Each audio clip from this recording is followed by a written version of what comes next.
अमात जाति यानी अति पिछड़ा सम्मेलन सह सम्मान समारोह का भव्य आयोजन आज सिमराही बाजार के एक निजी होटल परिसर में किया गया। कार्यक्रम में मुख्य अतिथि के रूप में केंद्रीय गृह राज्य मंत्री नित्यानंद राय और पीएचईडी मंत्री नीरज सिंह बबलू भी शामिल हुए, जिसका भव्य स्वागत किया गया। इस मौके पर आगत अतिथियों ने स्व छ्यांतर राय के तैल चित्र पर पुष्प अर्पित कर उन्हें नमन किया। कार्यक्रम में वक्ताओं द्वारा अमात जाति को समुचित रूप से राजनीतिक भागीदारी मिले, इसकी मांग उठाई गई। वक्ताओं ने कहा कि आजादी के बाद से अब तक इस जाति के लोग संवैधानिक पद पर नहीं है। कहा विगत दिनों में आयोग का गठन किया, लेकिन सरकार ने इस जाति को उसमें भी उपेक्षित किया। कहा कि भाजपा का मूल मंत्र है सबका साथ, सबका विकास और सबका विश्वास। इसके बाद यदि जाति को उपेक्षित रह जाता है। हालांकि इस मौके पर मुख्य अतिथि मंत्री नित्यानंद राय और नीरज बबलू ने कहा कि केंद्र की सरकार का मूल मंत्र सबका साथ, सबका विकास और सबका विश्वास है। कार्यक्रम में बड़ी संख्या में अमात जाति के लोग शामिल हुए। जब आपको सम्मान नहीं मिलेगा, हर हाल में सम्मान मिलेगा, आज नहीं तो कल सम्मान मिलेगा मिलेगा मिलेगा।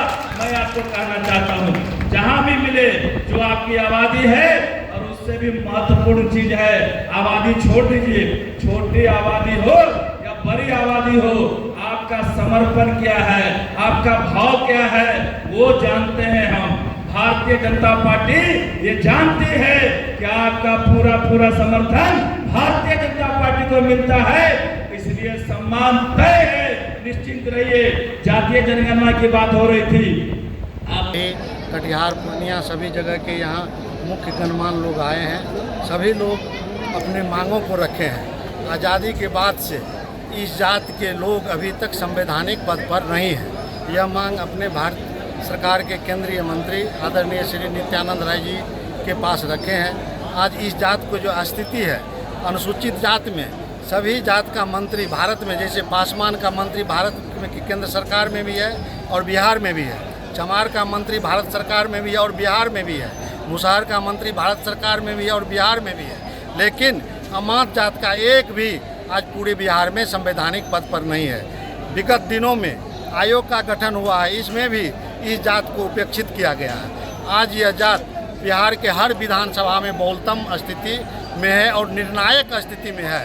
किसी भी विधानसभा में देखिए, यह जात 35,000 40,000 की संख्या में है, लेकिन और जाति का सम्मान होता है, जबकि भारतीय जनता पार्टी का मूल मंत्र है सबका साथ, सबका विकास, सबका विश्वास। और सबके विश्वास में सिर्फ यही जाति उपेक्षित क्यों रह जाता है और जाति उपेक्षित क्यों नहीं होते हैं। यही हमारे जाति के मन में वेदना था, जो और जाति को बुला करके सम्मान किया जाता है, जबकि हम लोग भाजपा के वोटर हैं, कोर वोटर हैं और एनडीए को वोट देने का काम करते हैं, लेकिन हमारे जात के साथ उपेक्षा क्यों।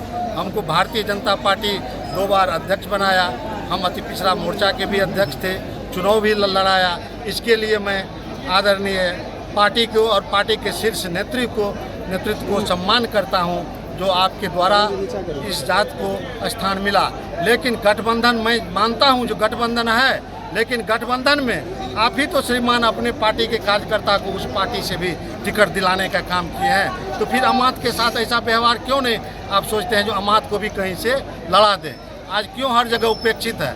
आज देखिए मिथिलांचल में चाहे जो भी विधानसभा हो, अब भारत सरकार के द्वारा गणना कराया जा रहा है, सब स्पष्ट सामने आएगा, लेकिन अमात जाति उपेक्षित है। आज उसी के चलते भारतीय जनता पार्टी का भी आह्वान हुआ, जो आप अपने जाति का सम्मेलन कीजिए, अपने जाति का संख्या बल दिखाइए। उसी के निमित्त आज यहाँ सभी लोग उपस्थित हुए हैं अपने मांग को रखने के लिए, और माननीय केंद्रीय मंत्री श्री नित्यानंद बाबू के संबोधन को सुनकर सभी आश्वस्त होकर यहाँ से जा रहे हैं।